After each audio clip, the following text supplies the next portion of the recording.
గారు మీరేమంటారు సార్? అంటే ఇప్పుడు శివకుమార్ గారితో ఏకీభవిస్తారా, లేక మీరు ఏమైనా క్వశ్చన్స్ ఏమైనా అడగాలనుకుంటున్నారా? ఈ విషయంలో మీరు ఏమైనా చెప్పాలనుకుంటున్నారా? చెప్పండి సార్. మేడం, ముందుగా ఇందాక శివకుమార్ గారు మాట్లాడింది విన్నాము, అలాగే బీఆర్ఎస్ నాయకులు మాట్లాడింది విన్నాం. కానీ ఇక్కడ జరుగుతున్న అంశాలకు, మనం మాట్లాడుకుంటున్న అంశాలకు పూర్తి విరుద్ధంగా ఉంటుంది.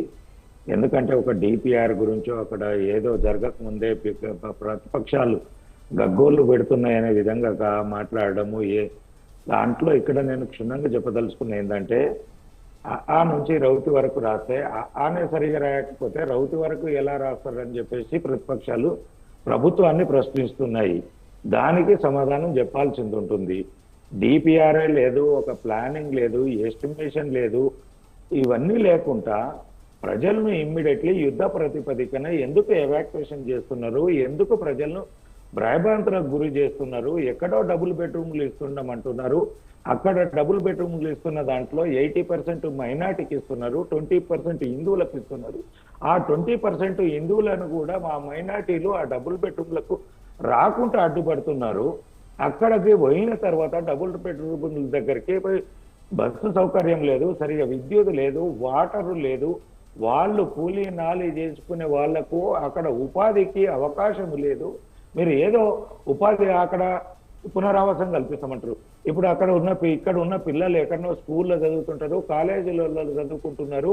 వాళ్ళ భవిష్యత్ ఏంది వాళ్ళ పిల్లలది? మీరు రాత్రికి రాత్రి యుద్ధ ప్రతిపదికన అలా ఇండ్లు గూల కొట్టుకుంటూ వాళ్ళని రాత్రికి రాత్రి తరలిస్తామంటే అక్కడ ఉన్న విద్యార్థుల భవిష్యత్ ఏంది? ఇదంతా ప్రభుత్వం ఆలోచించట్లేదా?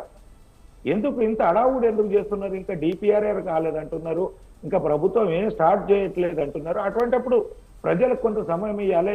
ఈ డేట్ నుంచి ఈ డేట్ వరకు విద్యార్థులు చదువుకుంటే వాళ్ళకో, ఎగ్జామ్స్ ఉన్న వాళ్ళకో, లేదంటే అక్కడ వ్యాపారస్తులకో ఇంకో దగ్గర నిర్మించుకోవడానికి ఒక నెలనో 2 నెలలో ఒక 6 నెలలో టైం ఇచ్చేసి మీరు ఇంతలోపు ఇక్కడ నుంచి ఎవాక్యుయేట్ చేయండి, మీకు ఇక్కడ పునరావాసం కల్పిస్తున్నామని చెప్పకుండా బుల్డోజర్లతోటి, అధికారులతోటి భయభ్రాంతులు సృష్టించడము, రోజుకు మంత్రి ఒకలాగా స్టేట్మెంట్ ఇవ్వడము, అధికారులు ఒకలాగా స్టేట్మెంట్ ఇవ్వడము, ముఖ్యమంత్రి ఒకలాగా స్టేట్మెంట్ ఇవ్వడం, ప్రభుత్వం టోటల్ గా ఒక రకంగా స్టేట్మెంట్ ఇవ్వడంతో ప్రజలను గందరగోళపరచాల్సిన అవసరము ప్రభుత్వానికి ఎందుకుంది? దీని వెనకాల ఉన్న ఎడెన్ ఎజెండా ఏంది అది ప్రజలకు చెప్పండి. క్షుణ్ణంగా చెప్పి దాని మీద ఏ దురుద్దేశం కొద్దీ కాంగ్రెస్ ప్రభుత్వం పోతుంది, రేవంత్ రెడ్డి గారి ప్రభుత్వం పోతుందో ప్రజలకు విడమర్చి చెప్తే ప్రాపర్గా ఉంటుంది. కానీ అది సుందరీకరణ పేరు మీదనో, అక్కడ ఇంతకుముందు ఇది ఉండే, అక్కడ ఈ నాలాలు కబ్జాలు అయినాయి, ఇవన్నీ జరుగుతుంటే ఇన్ని రోజులు ప్రభుత్వం ఏం చేసింది, అధికారులు ఏం చేసిండ్రు? ఆ రోజు ఉన్న అధికారుల మీద చర్యలు ఈ ప్రభుత్వం ఏం తీసుకుంటుంది? ఎంతసేపు అధికారులు లంచాలు తీసుకోనో ఇవన్నీ తీసుకొని అక్కడ పర్మిషన్లు ఇచ్చేసి అక్కడ వ్యాపారాలు పెట్టుకోవడానికి కూలీనాలు చేసుకున్న డబ్బులతోటో, ఇంత చిన్న ఉద్యోగం చేసుకున్న డబ్బులతోటో ఏదో ఇంత పునరావాసం ఏర్పరచుకున్న వ్యక్తులను ఈరోజు రోడ్న పాలు చేస్తే మరి ఇవన్నిటికి అవకాశం ఇచ్చిన అధికారుల మీద ప్రభుత్వం ఏం చర్యలు తీసుకుంటుంది? ప్రభుత్వానికి సిద్ధశుద్ధి లేదు. ఎంతసేపు ప్రజలను మోసం చేయడము, ప్రజలు ఏదైనా భరిస్తారు అని చెప్పేసి ప్రభుత్వంకు ప్రజలు ఎంబడబడడం తప్ప ప్రభుత్వానికి దీంట్లో సిద్ధశుద్ధి చేయలు, ప్రజలకు ఉపయోగపడే విధంగా దాన్ని సుందరీకరణ చేస్తామనేది ప్రభుత్వానికి లేదు. దాని వెనకాల ఎడెన్ ఎజెండా ఉంది. దాన్ని హైదరాబాదు అభివృద్ధి చేస్తామంటే అందరము సహకరిస్తాము. మీరు చేస్తున్న విధానము తప్పు, మీ ఆలోచన కరెక్టే, కానీ మీరు పోతున్న విధానం తప్పు. అది ప్రాపరంగా వెళ్ళాలే, ప్రజలకు సౌకర్యవంతంగా ఉండాలి, ప్రజలను ఎడ్యుకేట్ చేయండి, విద్యార్థులు అక్కడ ఎవరైనా ఉంటే వారికి సరైన విధానంగా గైడ్ చేయండి, వాళ్ళకు ఒక అవకాశం కల్పించండి. దాని తర్వాత వారిని ఎవాక్యుయేట్ చేస్తారా, మీరు ఏం చేస్తారు? ఇవన్నిటినీ కాకుండానే ఫస్ట్ మీరు అందరు తరలిపోండి, రేపే యుద్ధం వస్తుంది, రేపే వరదలు వస్తున్నాయి, మీరంతా పుట్టుకపోతారనే విధంగా ప్రజలను భయభ్రాంతులకు చేసేసి వాళ్ళని అగమగోచరంగా పడేయడం అనేది ప్రభుత్వానికి సమంజసంగా లేదు. ఇది ప్రభుత్వం పునరాలోచన చేయాలి. లేదా రాబోయే రోజులలో కాంగ్రెస్ పార్టీకి ప్రతిపక్షాలు కానీ ప్రజలు కానీ తగిన గుణపటం చెప్పే విధంగా దీని మీద పోరాటం చేస్తామని చెప్పి తెలియజేస్తాం. కృష్ణారెడ్డి గారు మీరేమంటారు సార్ ఈ విషయం? ఇందాక ఇవన్నీ జరుగుతున్నది. ఆ రోజు ఇప్పుడు అక్కడ వేసుకున్న వాళ్ళు 5 సంవత్సరాలు 10 సంవత్సరాలు 20-30 సంవత్సరాల నుంచి అక్కడ పునరావాసం ఏర్పాటు చేసుకుని అక్కడ ఉన్నారు.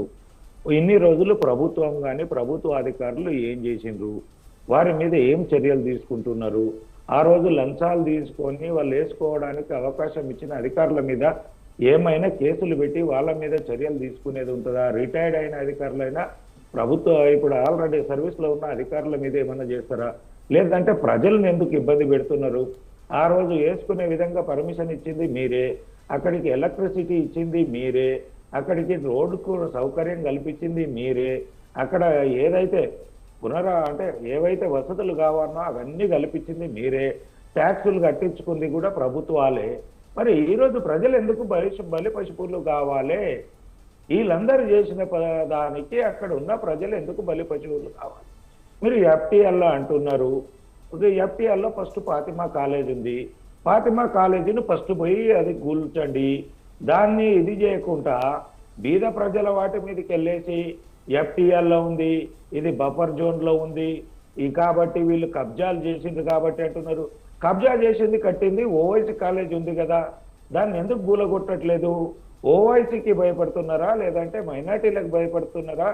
ఎందుకంటే ప్రభుత్వం వాళ్ళ కన్నుచరణలో మీ ప్రభుత్వం నడుస్తుందా? లేదంటే రేవంత్ రెడ్డి పోయి రేవంత్ ఖాన్ అని చెప్పుకున్నట్టు ఖాన్గా అయిపోయి మా ఖాన్ ఒకటి అనుకొని చెప్పేసి ఆ కాలేజీలను కాపాడుతున్నాడా ఏందనేది ప్రజలకు చెప్పాల్సిన అవసరం కాంగ్రెస్ ప్రభుత్వానికి ఉంటుంది. ఇవన్నిటినీ కాకుండా, ఎందుకంటే ఇవన్నిటినీ ప్రజలను మోసం చేయడానికి, ప్రజలను తప్పుదో పట్టించడానికి ఇది ఉన్నది. దీని వెనకాల పెద్ద ఎజెండా ఉంది. ఆ ఎజెండా త్వరలోనే బయటకు వస్తుందని చెప్పేసి తెలియజేస్తున్నాను. దీని వెనకాల చాలా పెద్ద మొత్తంలో చీకటి ఒప్పందాలు ఉన్నాయి. రేవంత్ రెడ్డి గారి సర్కారుకు, అలాగే కొన్ని కంపెనీలకు, లేదంటే రాహుల్ వాద్రా గారికో ఏదో కంపెనీస్కు కొద్దిగా అంటే దీని వెనకాల పెద్ద ఎజెండా ఉంది. అది రాబోయే రోజులలో బయటకు వస్తాయి కనుక మనం అందరం అప్పుడు క్షుణ్ణంగా ఇది చెప్పుకోవచ్చు. ఇవాళ అన్ని ఏదైనా మనం ఒక చేపను పట్టాలంటే చిన్నగా వేరేస్తాము, ఒక పక్షిని పట్టాలంటే కూడా రెండు ఆడ గింజలు చల్లి పట్టినట్టు ఇక్కడ వాళ్ళకు పునరావాసం కల్పిస్తాము, ఇంకేదో కల్పిస్తామని చెప్పి వాళ్ళను మచ్చిక చేసుకోవడానికి వాళ్ళను బుట్టడేసి కమ్మి కోసుకొని తిన్నట్టు ప్రజలను చేయడానికి కాంగ్రెస్ ప్రభుత్వం ఆడుతున్న నాటకం తప్ప దీంట్లో ఇంకొక ఉద్దేశం లేదు. వాళ్ళకు ప్రజలను ఉద్ధరించాలనే ఆలోచన మాత్రం ఏం మాత్రం కూడా లేదని చెప్పేసి తెలియజేస్తున్నామండి. పోయి కంప్లైంట్ ఇవ్వండి, అప్పుడు పోయి రంగనాథ్ గారు గులగొడతారు, అవన్నిటి మీద చర్యలు. మరి బీద ప్రజలకు గులగొట్టమని ఎవరు కంప్లైంట్ ఇచ్చిండ్రు? మీ కాంగ్రెస్ నాయకులు ఇచ్చిండ్రా? మీ ముఖ్యమంత్రి ఇచ్చిండ్రా? బీద ప్రజలకు గులగొట్టమని ఎవరు కంప్లైంట్ ఇచ్చిండ్రు? కంప్లైంట్ ఇస్తేనే గులగొడతామని మీద ఎవరు ఇచ్చిండ్రు? మీ ముఖ్యమంత్రి ఇచ్చిండ్రా? మీరు ఇచ్చిండ్రా? మీ పార్టీ నాయకులు ఇచ్చిండ్రా? ఎవరిస్తే గుల్ల కొడుతున్నారో అది కూడా చెప్పాలా కదా. ఒక అంటే బీద ప్రజలు